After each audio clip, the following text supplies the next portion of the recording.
You all should know by now, in every episode, we talk about what are you watching? Well, we want to know what you're watching. Comment on whatever platform you're watching this or listening to this on. Email us at unapologetic2021 We need some new ideas on shows, and we want to know what are you watching? Welcome to Unapologetic and Free. I'm Charnay. I'm Lekia.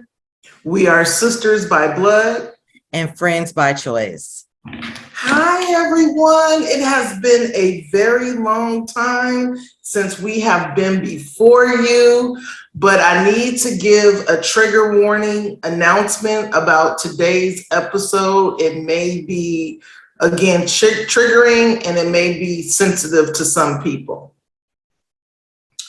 And that topic is suicide. So yes, we just want to make sure you're prepared at any time. Anything that we discuss, you can pause, walk away. We probably won't go too deep, but again, we just want to make sure that you're aware before we get into the episode. And so I would like to say that if you are new here, if you are new to Unapologetic and Free Talk Show, we would love for you to hit the subscribe button if you're watching via YouTube. If you're watching this via Facebook, like, comment, share. We always appreciate that. If you're listening to us by way of Spotify, please follow us on Spotify. We do have several seasons already, so you can go back and check out some of the old episodes. And we look forward to joining us in this episode. Absolutely. Absolutely. Now, I'm going to tell you guys, for our new subscribers, how we started this and why we started this. So Lekia and I, we started this podcast 2 years ago because we just had our 2-year anniversary. Yes, 2021. So now we're moving into year 3 of Unapologetic and Free. So Lekia and I, we are literally best friends. We speak every day. And so on our way, we commute, my commute to work and her commute to work. We just talk about different random things. And these are the type of conversations that we have on a daily basis. So we decided to just opportunity, because I'm in Dallas, she's in San Antonio, but we don't see each other. So us recording these podcasts give us the opportunity to be able to see each other and let everyone in on a glimpse of the type of conversations we have on a daily basis. Yes. And so that was the niche, right? We're sisters by blood, friends by choice, because even in that, not all siblings are friends, not all siblings even talk, and friendship is a choice. And so we choose to be friends. And so we also want to just shout out Happy Juneteenth. We are on Juneteenth. Now, I'm going to be honest and say that I had never really heard of or celebrated Juneteenth until moving to Texas. And from my understanding, it was originally just a Texas holiday that Texas celebrated. But then recently, I want to say last year, it became a national holiday. And so it is observed nationally now. I'm off today, i.e., because of the holiday. And so again, just the gist of it is, my understanding is that slaves in Galveston, Texas, found out that they were free. They didn't know they were. So it took some other soldiers to come down to Galveston to let them know, hey, we're free. And so that's the gist of why and what we celebrate, and why the emphasis is on freedom of Juneteenth. So again, happy Juneteenth, y'all. Happy Juneteenth. All right, so let's get into this, as we always do with every episode. What are you watching? So I will go first. So I am currently, as always, I'm on summer break. So I'm just binge watching all kind of series. So I just recently finished up a series on, I think it's pronounced Freevee, and it's called Sprung, which it was only season 1, but I watched every episode and I was laughing every single episode. And it's about some ex-cons who were released from prison during coronavirus for non-violent crime. So if you had a non-violent crime and you were locked up during Corona, I'm sorry, COVID. During COVID, during COVID, then a lot of states were releasing prisoners, from my understanding. So the show is based around how these criminals come out and them trying to. They're still doing criminal activity, but it's that Robin Hood twist of it. They robbing from bad people, giving to good people. All right, that's it. That's really it. Oh, then I'm gonna feel bad because you're supposed to send me some other stuff. I mean, I'm also watching. I take that back. I'm hooked on Return to Amish, so I've been watching that. I also still watch 90 Day Fiance, and then I'm also watching a new one that is called Match Me Abroad on TLC. So the last 3 shows that I said are all on TLC. All right. Well, I am a real reality show junkie and true crime junkie. And so it's really nothing new that I found on the true crime side. But as far as reality TV, and again, these shows are gonna like what? But I am watching the new season of Real Housewives of Atlanta. So that is something that I wait for every week to watch. I watch it on Peacock. Also, I am watching The Kardashians on Hulu, i.e. reality. But you've been a faithful fan from the beginning. I have been a faithful fan. No particular reason why. All I can say is I just like the drama. I don't have that kind of drama in my life, so I'm entertained by other people's drama. I understand. And then lastly, I do watch Brat Loves Judy. It's just interesting to me just to kind of see their dynamics and just see this whole process and how it's just funny to me. And I watch it for entertainment again, and then just the reality aspect of just seeing how people really live. And there's certain shows that I feel like might be scripted, but they do a good job of kind of not making it obvious that it's scripted. But I don't think that Brat Loves Judy is scripted. I think that they are reality TV at its finest. So those are the things that I've been watching lately. Okay. All right. So we're going to get into our topic today. So the topic today is suicide in the Black community. And really what prompted this, because there's always a backstory behind the story and how we come up with the topics. And so part of, and really where this came from was recently last week, I went to a work conference and it was geared around youth. And there was different sessions that you can attend and you could choose the sessions. And so I had particularly joined a session about trauma, but within that trauma, there was a lot of talk about suicide. And so one of the statements that was made in the session is what really prompted this. So I'm going to go ahead and share that statement with you all, and then we'll get into the topic. So the statement was this. Again, this is not my personal statement. This is something that I got from a conference. The person leading it was very qualified in the field of mental health, counseling, and all of that. So this was a statement made at the conference. It said, "Suicide is the answer to an unsolved problem." So we're going to talk about it. What are your initial thoughts, Sharnae, about that statement? Suicide is the answer to an unsolved problem.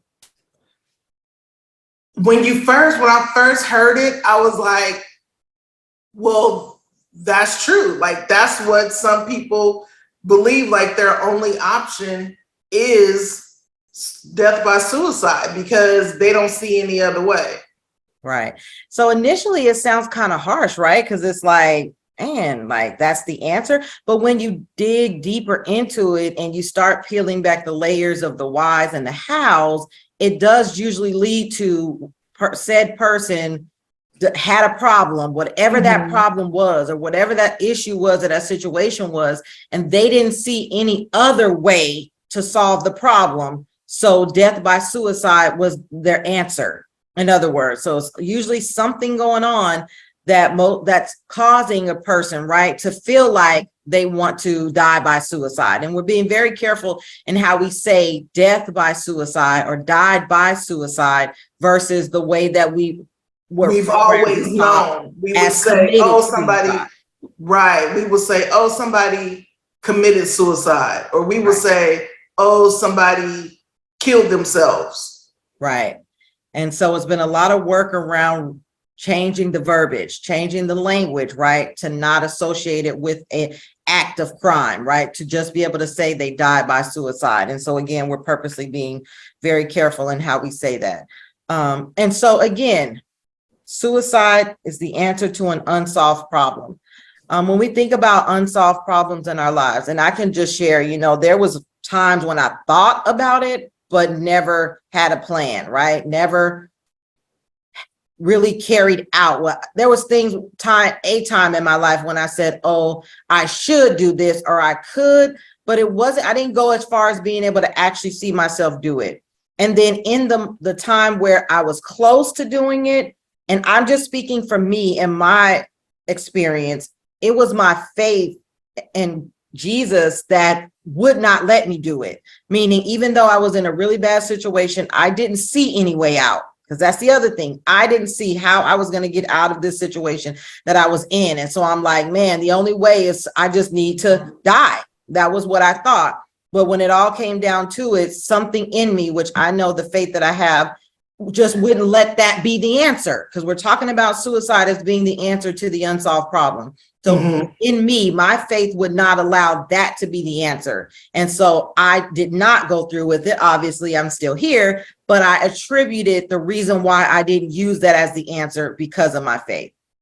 And I know for me, I had attempted before, and my plan was I'm gonna take a whole bunch of pills and I'm gonna just go to sleep and I'm gonna just wake up on the other side or whatever. But that's not what God's plan was. What God's plan was, okay, you just needed some good rest and some good sleep, and I'm gonna make you throw up all of this stuff. And then I realized, okay, yeah, I'm not ready to go. I can't. I'm gonna need to get some help on this matter. And I did not do counseling, but I did talk to some some people that I was close to, that I felt comfortable enough to say, hey, this is what happened. And, and they were able to talk me through it. And I think, when I was talking to them, they were like, well, why are you trying to do this? And I'm like, I just wanted the pain to stop. Just wanted it to stop. Do you feel like what the cause of the pain, right? Was it when you trace it back to what was causing the pain, or was it just the pain itself?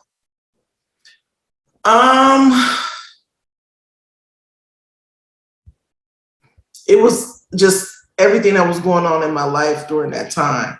So it was just a combination of things. The pain itself, the pain of my situation. I just wanted it all to stop. And I guess for me, the situation that I was in, I felt like my abuser was trying to kill me anyway. So it was almost like, oh, let me just help you. Let me just do it and get it over with. Since in that moment that I was going through in that situation, again, it was like, well, this is what you're trying to do anyway, or the devil, or whatever was going on at that time. I just felt like this is what was trying to happen. So I just wanted to kind of help it along. So I didn't have anybody that I could talk to other than God. And so for me, I really didn't have anybody else in that time. And that's why, again, I always attribute it to my faith in God and my prayers. So my communication with God is what helped me to rethink that thing and just say, no, this is not the answer. Just keep praying and keep trusting and believing. And eventually God did allow me to be removed from that situation to where I was able to finally be free from my abuser, divorced, and moved on and started a whole new life. There is an episode about that whole story. You don't know my story. So again, on YouTube, also on Spotify, you can go back and listen to that Lekia Peters, Pastor Lekia's You Don't Know My Story, to kind of find out the details on that. But I feel like it's important for anyone that's listening to know that to reach out for help. So if you are having those thoughts, if there are problems and things that you feel like you just don't have an answer to you're not alone, to reach out. Before this, in the opening of this slide, we had information about suicide prevention and the phone numbers that you can call. It'll be at the end as well, so that you know that you are not alone. And something recently that I even thought about was with the 988, the National Suicide, right? Is a lot of times, if it's just about needing somebody to talk to, That's Right. what they're there for. Absolutely. And during my situation, I had never even thought about, reaching out to a hotline or things. And I think a lot of times too, wait to piggyback, because I have a question in regards to your attempt.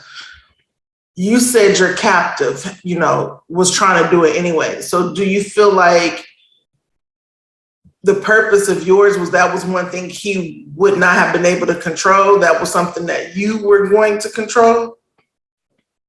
Yes. So yes. So in that situation of with my abuser and the abuser manipulating and having the control, yes, in a way it was like me being able to do it and have some type of control and not have it said that he did it.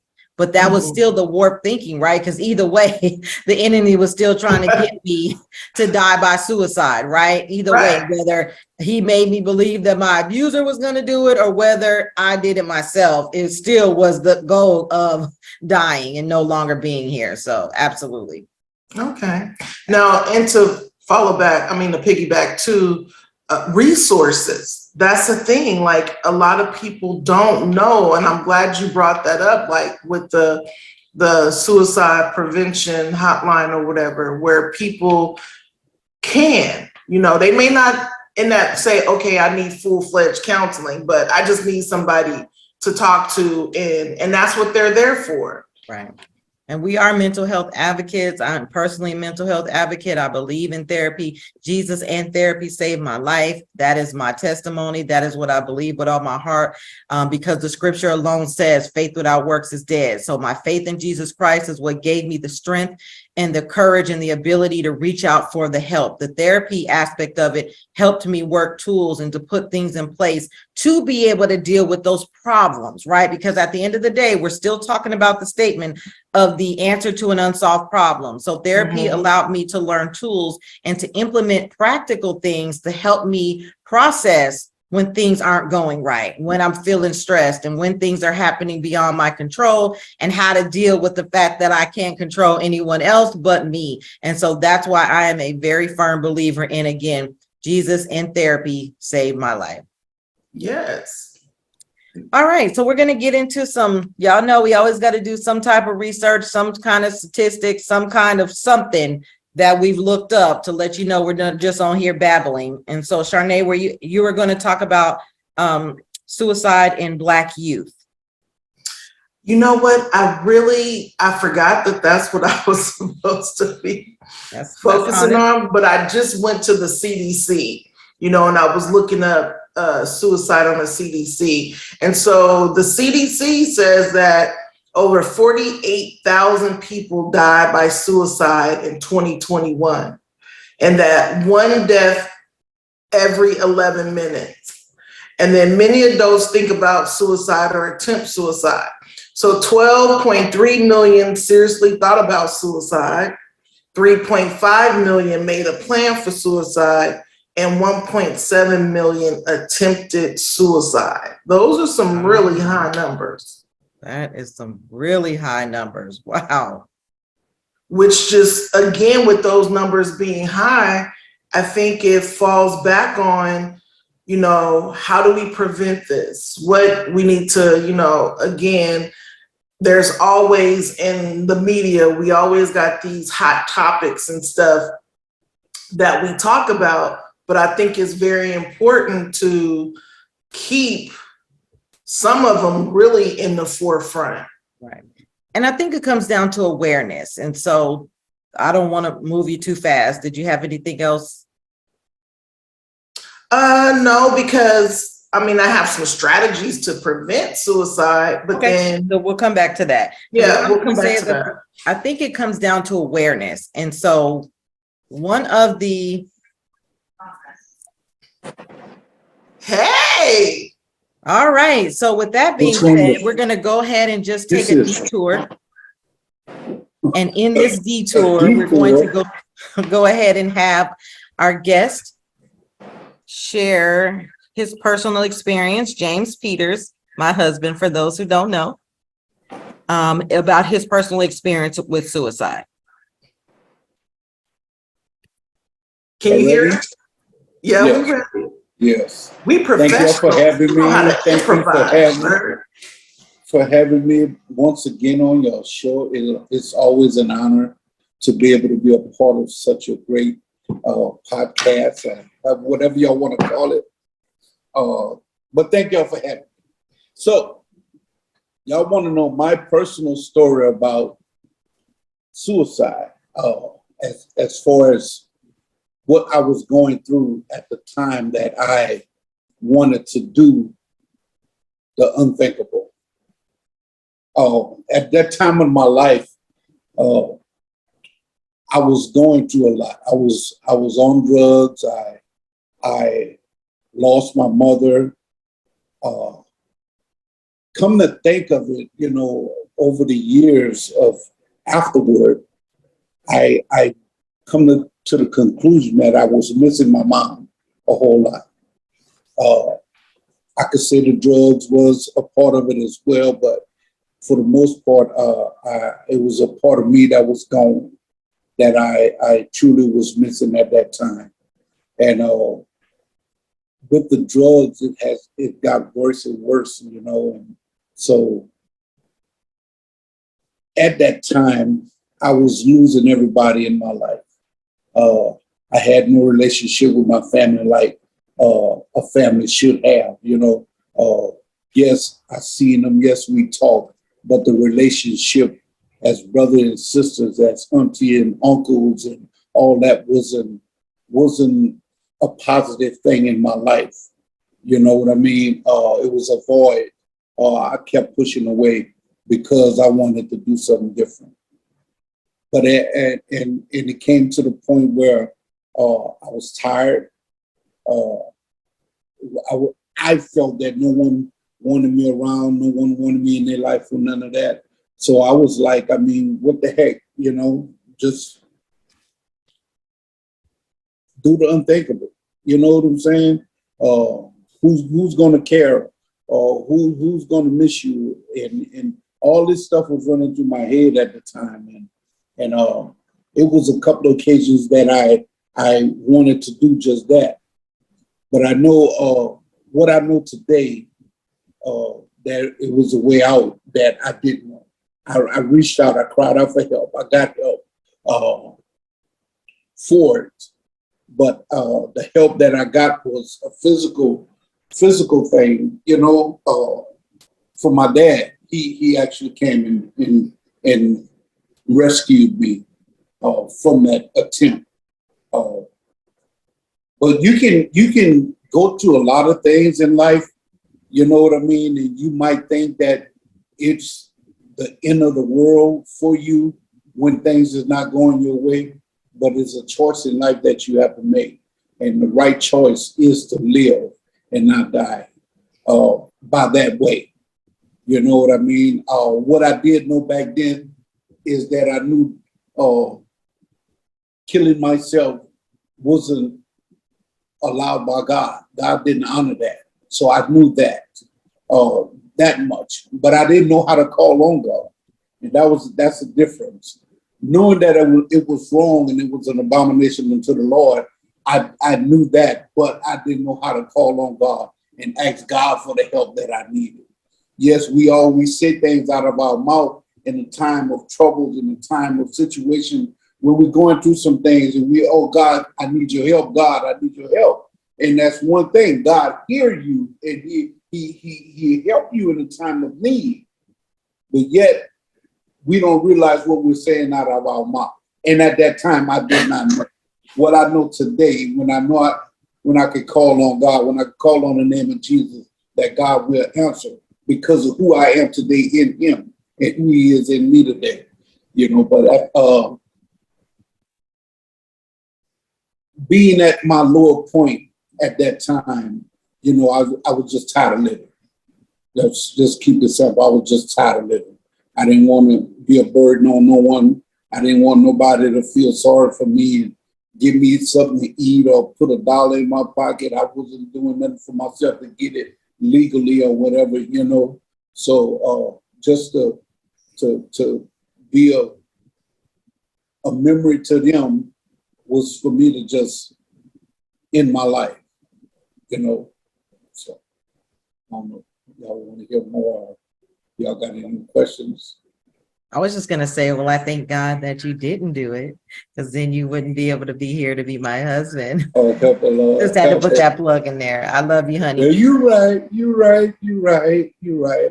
You know, and things happen for a reason. And we go through things for a reason, because we don't know the plan that what God has for us. And if we just, you know, get into God like we're supposed to, we get to know Him like we're supposed to know Him, and His plan is always better than ours.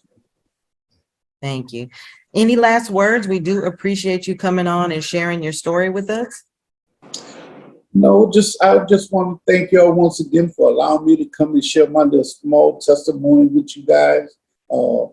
I thank y'all. I love y'all. Y'all continue to do a great job. Reach the people by any cost. Bye-bye. Bye-bye.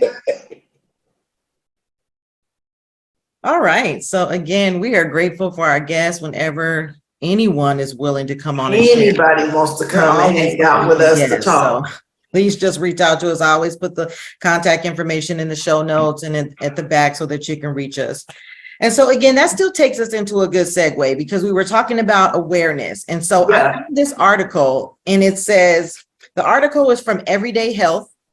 The topic is called 5 Reasons Suicide is on the Rise in the Black Community, according to a psychiatrist.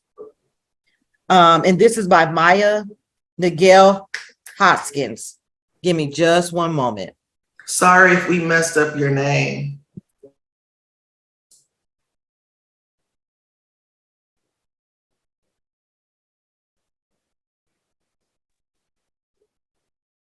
All right. Dead air. I'm sorry. I'm just talking. I said dead air. Oh, sorry. So again, this is by Maya Nigel Hoskins.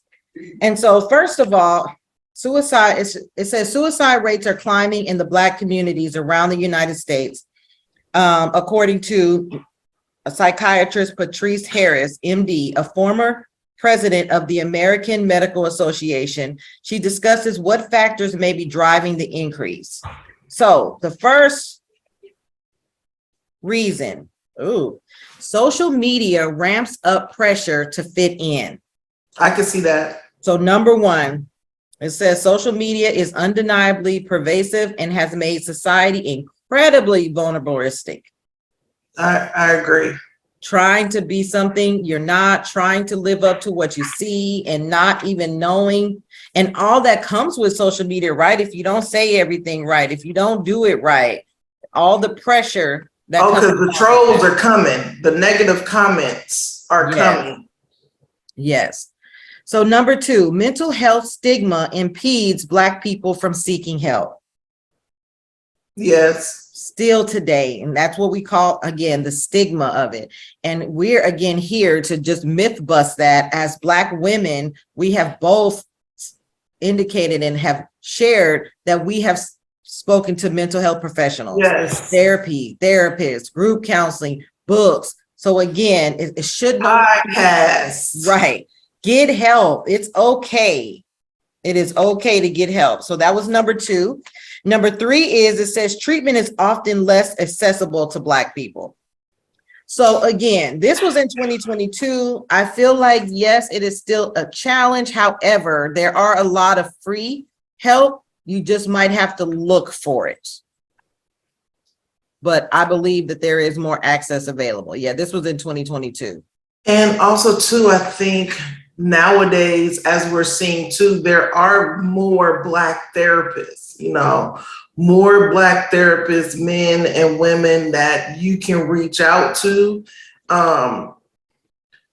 It doesn't necessarily have to be in a church setting, because I just strongly believe, yes, you can go to your pastors and you can seek, but your pastors may not be qualified to mentally and deal with the trauma. If there's a trauma associated with it, there's people go to school to learn how to be mental health professionals. And again, no slight to churches, no slight to pastors, right? It's just like saying, yes, you can go to your pastor for a prayer of healing, but you're going to go to the doctor, right? Same thing. We go to the doctor for our physical health, and it's okay to also go to the doctor for your mental health.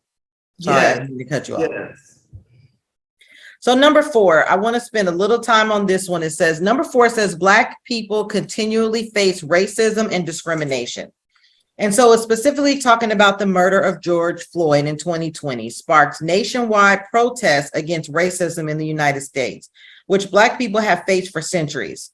For many Black Americans, Harris says, Floyd's murder was a tipping point for increased rates of anxiety and depression related to racism. I can personally say that I had never seen anything like the George Floyd until I saw it. And it didn't even, at the time of watching it, I didn't know what impact it would have later on the mental health, on anxiety, on the fear of not knowing. We knew that I speak for me, knew that racism was still there, but it just made it like right in your face. So again, it kind of goes back to the social media of somebody being able to actually record it and post it to social media and the news and all of these things to be able to see it, but then the impact of what we actually saw. Definitely, I feel. Well, we did see this, but not to this extreme. Because remember the Rodney King. Yes, I right? With the Rodney King, we saw it. We know that there was the riots in LA after that, went down. But it's like, you saw it, but now you can actually go it was everywhere. Everybody was talking about, and I wasn't even here in the US at that time. I'm over in China and I'm seeing this and I'm like on my couch watching this and I'm, crying like, oh my God, he's calling for his mama. Like, why is somebody not doing something? So it was a very traumatic thing for me to actually watch. And then having to explain to my son, who's a Black man, right, young man, what that was, why it happened, and so just having that conversation alone is mental health and brought things up, right, to be able to have to deal with things and bring awareness, right? And so definitely. And then number 5, many Black people are frequently exposed to violence. And so those are the 5 reasons suicide is on the rise, right? Now that's not saying that those 5 were the reasons why anyone has died by suicide, but definitely these are things that contribute, right? That contribute to awareness, being aware of the 5 things that we just addressed, making sure you're aware so that you can do things intentionally to not fall, to not allow these things to contribute or allow you to have those thoughts or anything, but knowing you can be aware and you can choose and make decisions based on being aware of some of the things that contribute in the Black community. And these are specific, right, to the Black community, because there are things specific about our Black community that it was talking about in these 5 things. So absolutely. Absolutely. All right, so that leads us into my section where it was talking about strategies to prevent suicide. Now, this wasn't specific toward the Black community, but it is just something that we need to keep in the forefront as ways to prevent it. So number 1, strengthen economic supports, improve household financial security, stabilize housing. Again, these are some of the things that people are worried about. How are they going to provide for their families? Okay, I'm working, inflation, everything is going up, but my salary and stuff is not reflecting the rise in costs of gas and food and housing. Yes. So I just want to say to the employers, just, any employers listening, that just keep that in mind as you're deciding what your pay and your salary is going to be for your employees.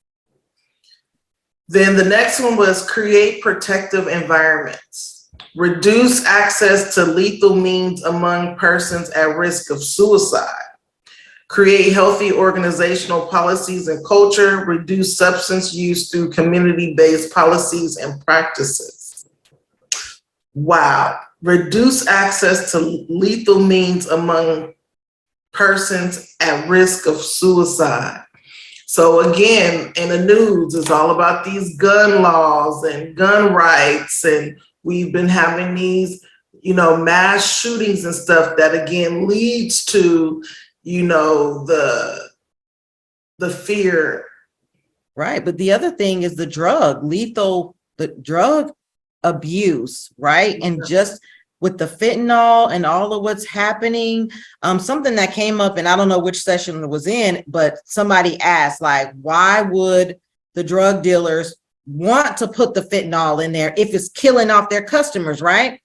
And so that's a good question. Right. And so the speaker was like, because there's no way to like, they take the fentanyl and you can't chop it up exactly perfect to spread it out exactly. Right. So as they're trying to kind of chop it up, and we don't know for sure. Error is what he's saying. Right. Is that the error of too much gets dropped in a batch unknowingly, because again, human error, and there's no way to exactly think about it. How it's being made. And so you could be the one to get that batch that had a whole glob of it versus the rest of it only had a little bit, because the purpose is to enhance it, right? But they're not intentionally trying to kill people. Now, the enemy, if you believe in the spiritual and demonic forces, the enemy could be using that to kill off. But if we think about it in a practical sense, the drug dealers aren't trying to kill off their customers.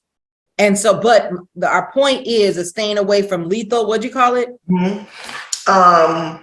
It said reduce substance use through community-based policies or the lethal reduce part. access to lethal means among persons as a risk of suicide. So yeah. Lethal means is drug abuse. Lethal means is drugs, yeah. And use, really, because you got to be careful. This was something else that was said, like, and the person said, for people who do it recreational, you got to be careful. The caution is because you don't know when you're going to get the bad batch. And so if you just practice, and I don't believe in any drugs at all, but again, you got to be careful. You could just be doing it for recreation, and that one time could be the batch that they put too much in. So be careful. Yeah. All right. The next one is improve access and delivery of suicide care. Cover mental health conditions in health insurance policies. Increase provider availability in undeserved areas. Provide rapid and remote access to help. Create safer suicide care through systems change. And here's what I would like to say about that is most employers have a form of EAP, I think is what it's called. What is it? Employee Assistance Program. I'm encouraging listeners and viewers to utilize the services that are available. Even when we go back to one of mine that said access to the care, a lot of times we have it, but because of the stigma or because of, I don't think I need all of that, we don't seek out the services that we have. And so, yes, it needs to be more readily available, but we also need to take advantage of the services that are available. Because what good would it be for them to say, okay, every employer needs to provide a form of mental health services and benefits, and then we still don't use it? Because even with the EAP services or whatever, and again, everything that you discuss with them is confidential. Right. They're like, the HIPAA laws go into place. So they can't discuss or share anything without your consent and permission. And a lot of times those programs, they will offer 10 sessions for free. 10 sessions, and you already paying your medical benefits through your employer. But even if you don't have the medical benefits, this is still available to all employees free of charge. And I also would like to say, just another plug into self-awareness and self-care is investing in yourself to get the help that you need, right? Whatever your thing is, Starbucks, if you save whatever the amount of money you spend on a Starbucks, set whatever you're spending on $100 shoes, again, it comes down to investment, right? And just maybe replacing. And so for those of us who financial is not an issue, invest in yourself. and make sure that your mental health is covered. There might be things that you're not even aware. I encourage people to just go to a session or two, find out, maybe you are good, right? And there's times when I'm good and I don't need it, but then there's times when I'm like, okay, I need to go back. I need to make an appointment because it's a new problem. It's a new problem. And whatever the tools that I learned previously don't help me with this problem. So again, my solution is to go seek help to find some new solutions to this new problem.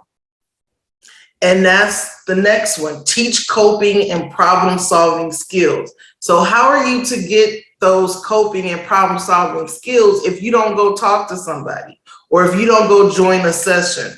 Support social emotional learning programs, teaching parenting skills to improve family relationships, support resilience through education programs. Yes, I would like to put a plug. If you are in the San Antonio area, again, you can reach out to me. I have an agency that provides parenting and youth skills to teach communication, the foundation, 3 principles: bonding, boundaries, and monitoring. And all those 3, there's different week by week skills. Again, our contact information is always here, so you can reach out if you're in the San Antonio area. You just need to have a child between the ages of 6 and 17. And again, just reach out, send us a message, and then I can get you some more information about that resource, because that's the other thing, knowing what resources are available to help you. Absolutely. Then identify and support people at risk. Train gatekeepers, respond to crises, plan for safety, and follow up after an attempt, provide therapeutic approaches. And see, this is the piece. Did they talk to you in your session? Who is considered at risk? It is, and that's a whole nother episode. So you have to know Black community alone, because of the stigma, because of the racism, that puts you at risk. Your poverty level puts you at risk. Trauma, if you've experienced any type of trauma at all, are risk factors.